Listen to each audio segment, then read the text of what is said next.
des grosses carrières dans la bras. Nous c'est pas touché à la une du bras. Ce dimanche est un dimanche très spécial. Dieu veut faire quelque chose dans la vie de certaines personnes ici présentes. Si tu es venu avec un problème, une situation, des questions, tu arrives à la croisée de tes chemins et tu n'as pas de réponse, Dieu te donne la réponse ce matin au nom de Jésus. Je veux que tu sois très connecté parce que quelque chose va se passer. La vie va passer. Il y a un vent qui va souffler dans la vie de quelqu'un. Tu ne dis pas, mais ce n'est pas à toi que je parle. Le thème de ce matin, je bénis le Seigneur pour ses serviteurs. Le révérend pasteur Hubert a béni son épouse. Que Dieu bénisse de tels hommes. Alléluia. Ok, je voudrais qu'on parle ce matin brièvement sur le thème que le jardin devenu désert soit restauré. Que le jardin devenu désert soit restauré. Nous sommes au mois où Dieu doit intervenir dans nos vies. Où Dieu doit venir, où Dieu doit parler dans nos vies. Et donc, le thème que je donne ce matin, bien aimé dans le Seigneur, est très fondamental. Dans la mesure où il y a plusieurs personnes qui êtes assis aujourd'hui. Vous souffrez de beaucoup de choses. Et ces choses-là ne viennent pas seules. Aujourd'hui, les gens pleurent, les gens crient, les gens se lamentent. Et on se pose des questions. Où est-ce que nous sommes en train d'aller? Qu'est-ce qui se passe? Le monde est en train d'être tourmenté. Vous voyez. Et la Bible va mieux nous aider à comprendre cela ce matin. Alléluia. Avant la fin de cette année, tu sortiras de ce problème au nom de Jésus. Avant que l'année ne se clôture, mon Dieu te fera voir sa gloire au nom de Jésus. Notre Dieu est un Dieu tout puissant. Nous sommes là bel et bien dans le livre de Genèse chapitre 2, versets 8 à 16. Je veux que chacun de vous, bien-aimés dans le Seigneur, ouvre sa Bible dans le livre de Genèse chapitre 2, versets 8 à 16. Genèse chapitre 2, versets 8 à 16. Je lis au nom de Jésus. Si tu as la page, tu t'y amènes. Amen. Si tu n'es pas à la page, ne dis pas Amen. Et si tu n'as pas de Bible, tu peux te lever et rentrer à la maison. On ne vient pas à l'église sans la Bible. Ok. Genèse chapitre 2, versets 8 à 16. Je lis au nom de Jésus.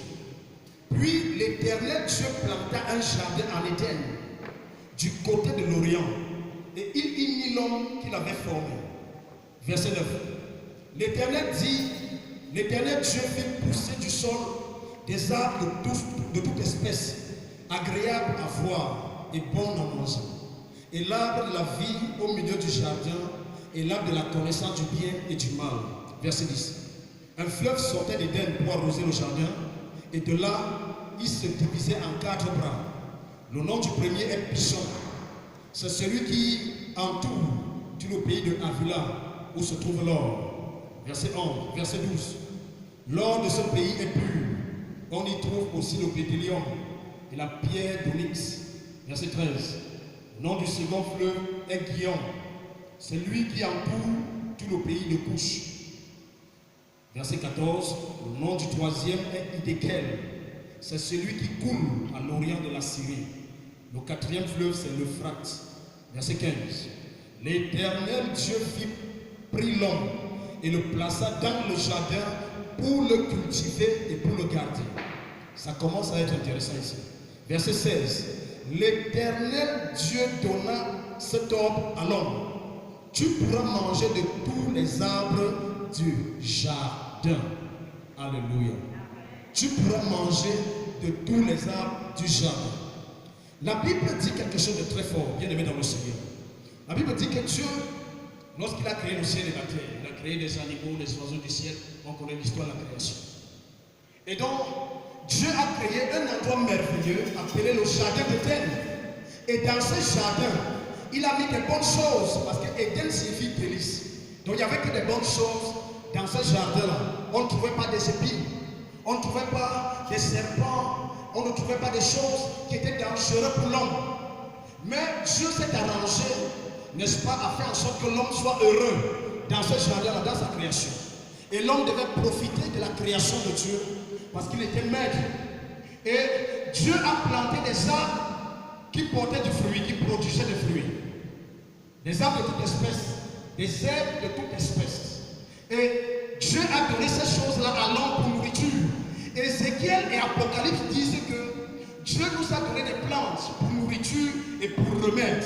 Donc chaque fois que l'homme mangeait ça, ça lui procurait non seulement de l'énergie, ça le guérissait en même temps. Et l'homme vivait là-bas sans problème.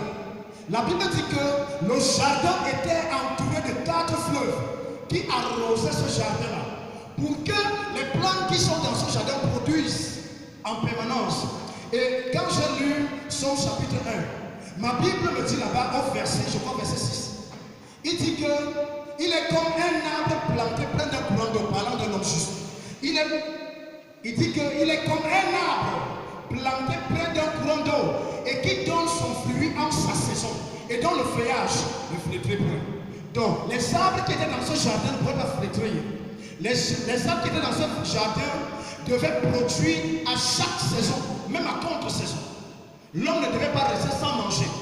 Et l'homme était bien, il était béni, il était en bonne santé, il vivait même longtemps dans le jardin là. Mais quelque chose va se passer. Les choses vont changer. L'homme est créé seul et il est placé là-bas. La Bible dit que Dieu remarque qu'en fait, l'homme n'est pas heureux, il n'est pas au complet, il n'est pas comblé. Il est entouré des arbres et des herbes et des animaux et il donne les noms aux animaux: lion, rat, anis, écureuil, etc. Éléphant. Mais ça ne satisfait pas l'homme. L'homme n'était pas toujours satisfait. Un jour, Dieu est venu, il a regardé ça. Il a soufflé sur l'homme. Et l'homme est tombé dans un profond sommeil. Il a pris sa côte. Il a fait la femme avec. Et la femme devait être l'aide de l'homme. Donc, la femme devait venir compléter l'homme. Et quand la femme est venue, l'homme était content. Il pouvait maintenant servir Dieu, accomplir ce qu'il ne pouvait pas accomplir seul. Vous savez, quand vous êtes célibataire, vous vivez encore seul. Il y a des choses que vous ne pourrez pas accomplir tant que vous êtes encore seul. D'où l'importance du mariage. Ok. Et lorsque la femme est venue, et les deux vivaient dans le jardin, certainement l'homme lui aurait dit, Dieu nous a dit, Dieu m'a dit, que les arbres qui sont dans ce jardin, on ne doit pas, l'arbre qui est au milieu du jardin, on ne doit pas manger ça, même toucher à son fruit. Parce que si on touche à ce fruit, on est mort. Mais la femme et l'homme se baladaient dans le jardin et le serpent est entré là-bas. D'où vient le serpent? Le serpent, c'est qui? C'est le diable. Parce que le diable prend plusieurs formes. Dans l'Ancien Testament, dans Genèse, il s'appelle le serpent. Dans Actes chapitre 28, il s'appelle la vipère.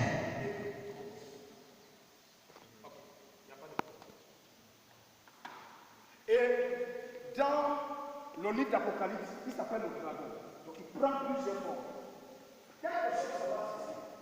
La Bible dit que le serpent est entré dans le jardin. Et il s'est posé sur l'arbre de la connaissance du bien et du mal que Dieu avait interdit à l'homme et à la femme de manger. Il s'est posé sur cet arbre. C'était quoi son objectif? Le diable s'est levé contre Dieu au ciel. Il a voulu prendre la place de Dieu au ciel.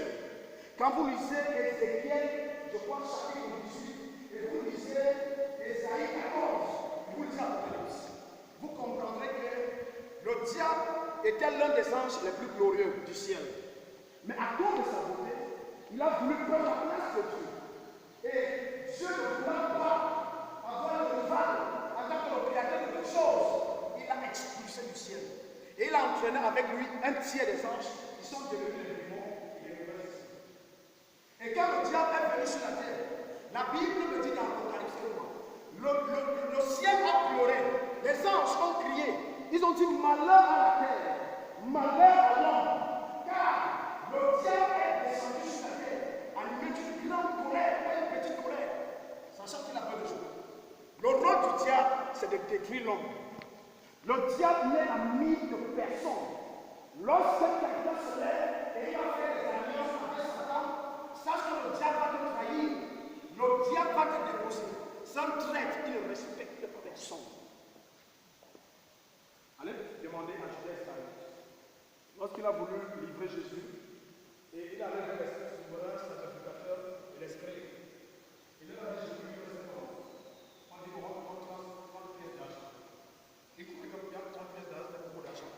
Il a livré le Fils de l'homme. Mais à cause de ça, il pensait que le diable allait être son ami. Et c'est le diable qui a été reçu. Et donc, quand le diable est venu, le diable est fâché parce qu'il a perdu sa position devant Dieu. Il a perdu sa position devant Dieu. Et il est fâché, animé d'une grande colère. Il avait ses agents et tout. Et quand il vient sur la terre, il recrute les gens pour travailler pour lui. Parce que lui sait ce qu'il attend au dernier jour. Il sait que Dieu l'a préparé un endroit de tourment qu'on appelle l'enfer. Parce qu'il y a une différence entre l'enfer et la Gérène, ou bien la Bible. Et le diable s'est posé sur cet arbre, l'arbre de la connaissance du bien et du mal. Et la Bible me dit que pendant que le serpent était posé là-bas, la femme se baladait dans le jardin comme d'habitude. Au départ, il n'y avait pas de problème entre l'homme et Dieu. Non, l'homme communiquait avec Dieu et Dieu communiquait avec l'homme. Dieu venait parler à l'homme et l'homme allait aussi parler avec Dieu. Il y avait une amitié entre l'homme et Dieu. Il n'y avait pas de séparation. Et l'homme aimait la présence de Dieu. L'homme aimait rester là où il y a Dieu. Il ne fuyait pas. Quand Dieu venait, il restait là. Vous comprenez donc que quand quelqu'un n'aime pas la présence de Dieu, il y a un problème. Une personne qui ne supporte pas longtemps de rester dans la présence de Dieu, il y a quelque chose qui ne va pas quelque part. Ça veut dire que la personne a perdu la présence de Dieu. Et la Bible me dit que lorsque le diable est venu, il a commencé à parler avec la femme. Il a demandé, il pose des questions à la femme au sujet de cet arbre et de son fruit. Et il remet en cause ce que Dieu a dit à la femme. Et il veut convaincre, il a réussi à la convaincre, en lui faisant comprendre qu'en fait, Dieu est une mauvaise personne pour eux. Dieu ne veut pas qu'ils soient comme eux. C'est-à-dire, Dieu leur refuse des bonnes choses, alors que Dieu ne refuse rien à quelqu'un. Dieu ne nous a même pas refusé même son propre fils, son unique fils. Il nous a donné son fils. Dieu ne peut pas refuser des bonnes choses à ses enfants. La Bible, Jésus dit dans Matthieu quoi? Il dit que si vous, méchants comme vous êtes, vous ne refusez pas des bonnes choses à vos enfants, à plus forte raison votre Père qui est dans les cieux. Et j'ai commencé à réfléchir. Le diable a dit à la femme, regarde, est-ce que Dieu vous a réellement dit de ne pas manger l'arbre-ci et son fruit? La femme dit non, Dieu nous a dit de ne même pas regarder, de ne même pas s'approcher et de ne même pas toucher à son fruit. Car le jour où on touchera au bois, le diable dit non, c'est une erreur. Écoute, moi je vais t'enseigner quelque chose. Dieu sait très bien que le jour où vous en mangerez, vos yeux s'ouvriront. Vous connaîtrez le bien, vous connaîtrez le mal. Ce n'est pas ce que Dieu voulait. Dieu ne voulait pas que l'homme connaisse le mal. Dieu voulait que l'homme connaisse seulement le bien.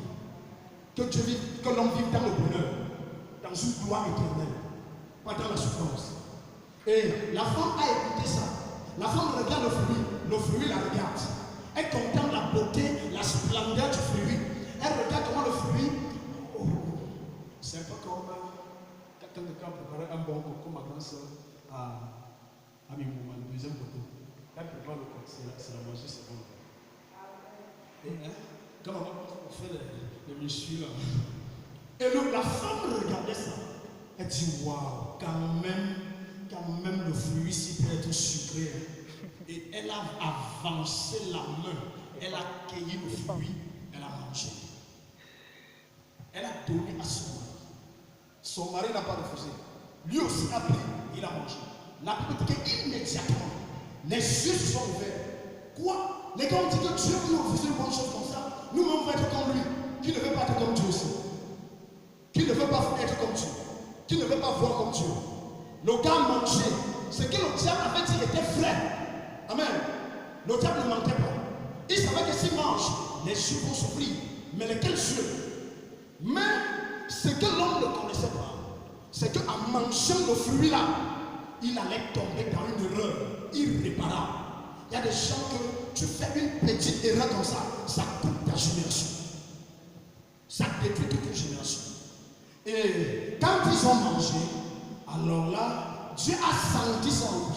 Parce que Dieu était connecté à eux. Et ils s'étaient connectés à Dieu. Dieu a ressenti qu'il y a quelque chose qui s'est passé dans le jardin là. Et Dieu s'est levé de son trône. Comme d'habitude. Et il est venu là où il y avait l'homme et la femme. Il leur a posé la question. qu'est-ce qui se passe? Il appelle l'homme, l'homme ne répond pas. Il appelle la femme ne répond pas. Les gars vont se cacher. Pourquoi? Pourquoi quelqu'un qui était votre ami, quand vous le voyez, vous vous cachez? Quelqu'un qui était votre compagnon, hein, qui ne vous cachait rien. Et quand vous le voyez, vous allez vous cacher. Pourquoi? Et Dieu leur pose la question. Qui vous a appris que vous êtes nus? Il dit non, on ne pouvait pas rester là et répondre ou bien attendre que tu viennes. Parce que nous ne sommes pas dignes de rester en ta présence. On ne peut pas être là parce qu'on est nus. En fait, il y a quelque chose qui nous empêche de rester là où on était souvent. Et Dieu comprend par là que quelque chose s'est passé dans ce jardin.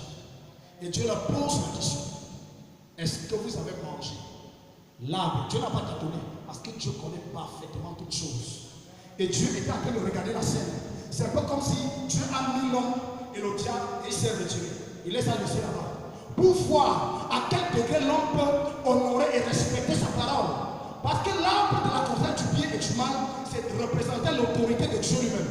Et nous avons en tant qu'enfants de Dieu la liberté de faire toutes choses. Mais il y a notre liberté est limitée par la loi de Dieu. Si tu brises la loi de Dieu, tu es dans les problèmes. C'est pour cela que les gens sont frappés de malédiction. C'est pour cela que les gens sont poursuivis par la sorcellerie et toutes ces choses-là. Pourquoi? Pourquoi la souffrance commence? Pourquoi les gens souffrent? Parce que quelque part, quand tu regardes, tu verras que tu as brisé les lois de Dieu. Tu as fait ce qu'il ne fallait pas faire. Et j'ai commencé à regarder. Et l'homme et la femme, Dieu leur pose des questions. Qu'est-ce qui se passe? Et l'homme dit non, on ne pouvait pas répondre. Parce que nous, on a mangé l'arbre. Il dit mais qui vous a dit de manger l'arbre? Qui vous a dit ça? Les gars pensaient qu'ils étaient cachés. Dieu avait fait la scène, mais Dieu ne pouvait pas intervenir. Dieu parfois te laisse face à Satan, face à une tentation, parce qu'il sait qu'il t'a déjà donné assez de puissance et de force pour la résister. Et si tu tombes dans certaines tentations, ça veut dire que toi-même, tu as choisi de désobéir à Dieu. C'est pour cela que tu vas assumer les conséquences. L'homme n'était pas obligé de manger ça. Il pouvait refuser. Il pouvait dire, je ne mange pas le fruit là. Dieu m'a interdit. J'aime mon Dieu. Regarde, tu ne peux pas dire que tu aimes Dieu et tu fais le contraire de sa volonté. Tu ne peux pas dire que tu veux marcher avec Dieu. Mais c'est toi qui fais ce que Dieu n'aime pas. Une femme qui veut se marier ne peut pas faire ce que son mari n'aime pas. C'est que la femme n'aime pas ce homme. Si tu es un homme et tu veux épouser une femme, tu vas respecter les principes de cette femme-là. Tu es une femme, tu vas à la mariage, tu vas faire attention à ce que tu fais. Parce qu'à cause de ton caractère, ton comportement, tu peux rater le mariage. Tu ne peux pas dire que tu aimes Dieu de bouche.